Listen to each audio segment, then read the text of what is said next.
দুপুরে গরম কেমন লাগে? আর একটু গরম হোক। লিল্লাহি তাকবীর, লিল্লাহি তাকবীর, ইনকিলাব, ইনকিলাব।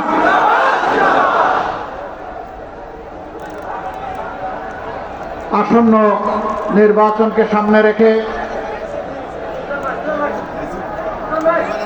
11টি দলের নির্বাচনী যে ঐক্যবদ্ধ বাংলাদেশ গড়ার স্লোগান নিয়ে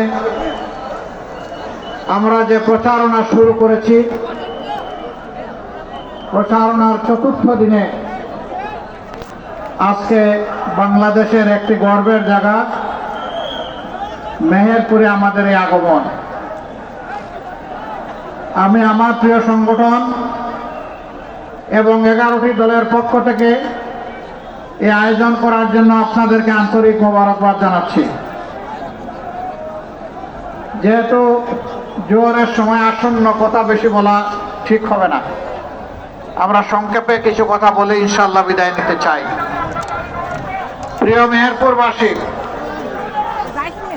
54 বছরের ইতিহাস, রাজনীতির ইতিহাসের বাস্তব সাক্ষী আপনারা। এই 54 বছরে দুঃশাসন এবং দুর্নীতিতে দেশকে তলিয়ে দেওয়া হয়েছিল।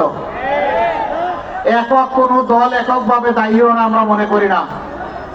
অতীতে যারাই শাসন করেছেন, কোন দল বুকে হাত দিয়ে বলতে পারবে না, যাদের হাতে শাসন ক্ষমতার মূল চাবি ছিল, তারা বলতে পারবেন না যে আমরা সততার সাথে দেশ পরিচালনা করেছি।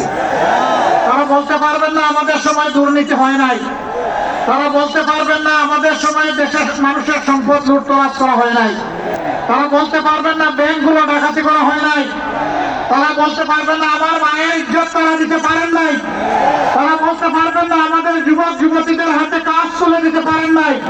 তারা বলতে পারবেন না আমাদের শিশুদেরকে ভবিষ্যতের নাগরিক হিসেবে গড়ে তোলার জন্য তাদেরকে উপযুক্ত শিক্ষা তারা দিতে পেরেছেন, এটা তারা বলতে পারবেন না। এই না পারা কুফল 54 বছর জাতি ভোগ করেছে। আপনারা কি চান সেই পুরানা বস্তা পচা যে সামাজিক ব্যবস্থা ছিল, যে রাজনীতি ছিল 54 বছর, তাই দিয়ে আবার নতুন করে বাংলাদেশ চলবে? এটাকে আপনারা চান? আপনারা তার পরিবর্তন চান? আমরা এসেছি পরিবর্তনের আওয়াজ দিয়ে। আজ আমাদের সাথে আছে বাংলাদেশের আপামর যুব সমাজ।